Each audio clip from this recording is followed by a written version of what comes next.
Hi. So it's time for another edition of Things I Like. This last Friday, I went with my family to see The Muppets, and this was a movie that I was really looking forward to. I've always loved The Muppets. Growing up, we got the Muppet movie and the Great Muppet Caper on VHS. My sister and I, we quickly became obsessed with anything Jim Henson. On Nick Jr. during the 90s, it didn't really have their own programming, so they showed an hour consisting of The Muppet Show and Muppet Babies, and that was a great part of my childhood. The Muppets haven't come out with a movie in about 12 years, and that's about half my life. They had a lot to live up to. If you haven't seen the film yet, you really do need to check it out. It's fantastic. The movie completely exceeded my expectations. I was very, very fearful that it would sort of bomb. Just, the whole movie is just so clever. If I could use one word to describe it, it's very clever.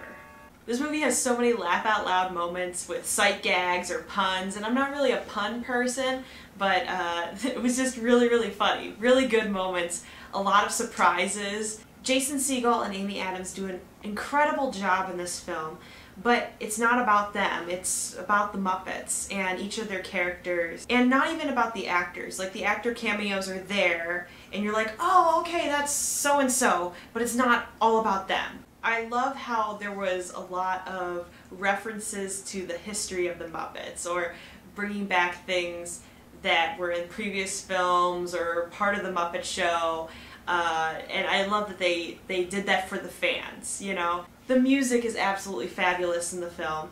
It was written by one half of Flight of the Conchords, which is a great show. You should check that out too. Bret McKenzie, or Brit as he's called on the show. My favorite, I would say, is Man or Muppet.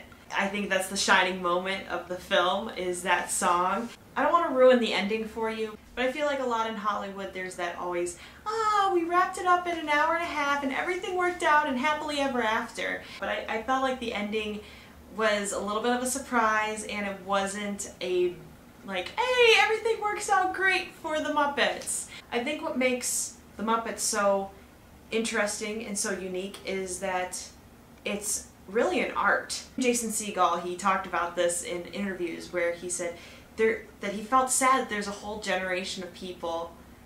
I mean, the last movie was 12 years ago. There's a whole generation of kids that don't really know about the Muppets and have never really been introduced to them. So he wanted to bring them back for a new generation. Oh my gosh, Grover! I'm just so honored that you're here. I can't believe that you would grace us with your presence. Well, hello there. How are ya? I'm wonderful that you're here. That's so great. Hey, what's your name? My name's Lauren. Well, nice to meet you. I've watched you practically my whole life on Sesame Street. Well, that's very nice of you. My dad does an awesome impression of you. I wish he was here so I could introduce him to you. What's his name? Jonathan. Is he a nice guy? Yeah, he's a real nice guy. I was a little bit disappointed you weren't in this Muppet movie. Because you were disappointed? What do you think about me? What do you think I was feeling? I was very sad. I know. None of the Sesame Street people were in this movie, and I thought they should have been. You were right. You were right. I have a bad agent. Can I give you a hug? Would that make it better? Would that make it better? I'm so sorry. Thank you, thank you. You're one of my favorites. Look, you're right there. Oh my gosh, you gotta go help somebody. I gotta go help somebody. Go. But first I have to warm up. Oh, I gotta take 3 deep breaths. Okay. 1, 2. What comes after 2? 3. Okay. If I remember Sesame Street correctly. You learned well, Lauren. You did. I can tell. Okay. Super Grover! Oh my gosh, Super Grover! Ah! There he went. Put your comments down below. Have you seen the movie? What did you think about it?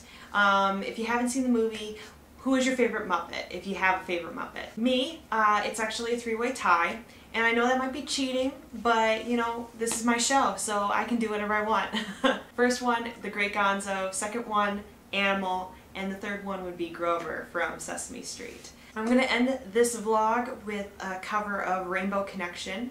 I feel like that is one of my greatest memories, is watching the Muppet movie for the first time, and there's that aerial shot where it slowly goes into the swamp and there's Kermit there playing Rainbow Connection on his banjo, and I don't know, that's always just sort of hit me right here, you know? Until next week, see you guys. Why are there so many songs about rainbows? What's on the other side? Rainbows are visions, but only illusions. Rainbows have nothing to hide. So we've been told, some choose to believe it. I know the wrong way to see.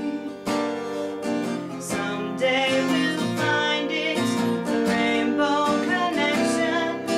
Lovers